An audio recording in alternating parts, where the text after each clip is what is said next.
Türkmenistanyň hökümet wekilletiniň agdalary Ankara şäherine meherle gaşlanyp, olaryň değişli düdümleriň ýol başçylary bilen duşlar geçirli. Türkmen parlamentiniň wekilletiniň Ankara saparynyň şäherlerine Türkmenistanyň mejlisiniň başlygy Gulmanowanyň Türkiýe Respublikasynyň prezidenti Recep Tayyip Erdogan bilen duşy boldy. Türkmen parlamentiniň ýoly başçy Dowud Sogonlyk ýurdun döwlet başçylygyna, hormatly prezidentimiň hem-de türkmen halkynyň milli lideri, Türkmenistanyň halk maslahatynyň başlygy Gahrman Alkadamynyň dostlukly salamlaryny we türk halkyna ýeberen iň gowy arzularyny ýetirdi.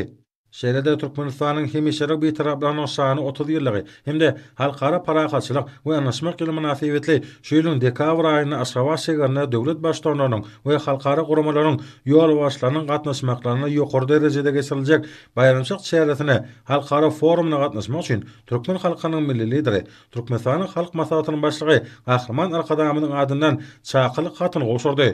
Doğasanlyk ýurdun prezidenti iýerilen çakylyk üçin türkmen halkynyň milli lideri, Türkmenistanyň halk maslahatynyň başlygy Gahrman Alkadamda we hormatly prezidenti de köp sag bolsun aýdyp, tüýs direkden hoşallyk bildirdi. Şunuň bilen baglykda prezident Recep Tayyip Erdogan Atawatan Türkmenistanyň öňe süren başlangyjy bilen Birleşen Milletler Guramasynyň baş assambleýasynyň 2025-nji ýyl halkara parahatçylyk we anlaşmak ýylatly kararnamasynyň kabul edilmegini Türkiýe döwletiniň gollanyny buýsunçlan notady. Şeýlede Dowud Sogonlyk ýurdun başçylygy 70 ýaş toý münasibetli hormatly prezidentimiň fermany bilen Türkmenistanyň hormatly il ýaşulsy diýen adyň berilmeginiň özü üçin ulu hormat bolanyny, ony doganyk nişan hökmünde kabul edenligini aýdyp, tüýs direkden hoşallygyny bildirdi.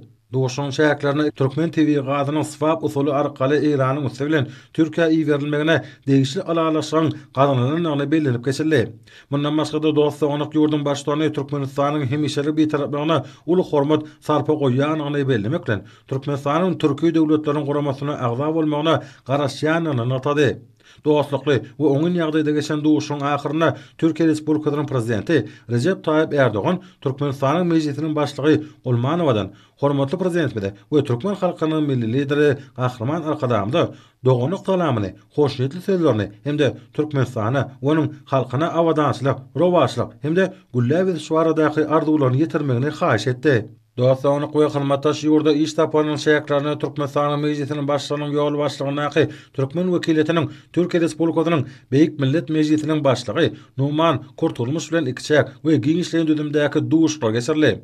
Duşlaryň dowamyna Türkmenistanyň başlangyjy bilen Birleşen Milletler Guramasynyň baş assambleýasynyň 2025-nji ýyl halkara parahatçylyk we anlaşmak ýylatly kararnamasynyň kabul edilmeginiň ähmiýetini ataldy. Doganyk ýurdun bu teklibi gollanyň üçin türkmen tarapy hoşallyk sözlerini beýan etdi. Taparyň şäherlerine duşlaryň we gepleşiklaryň iki taraplaryň parlamentary gatnaşyklarynyň mundan meýlekde pogtalandyrylmagyna ýardam berjekdigine anan bildirdi. Şeýlede Türkmenistanyň Türkiýe bilen parlamentary gatnaşyklaryna ýokary baha berilýänini we ony ähli ugurlar boýunça mundan meýlekde ösdürmäge taýýarlygyny ataldy.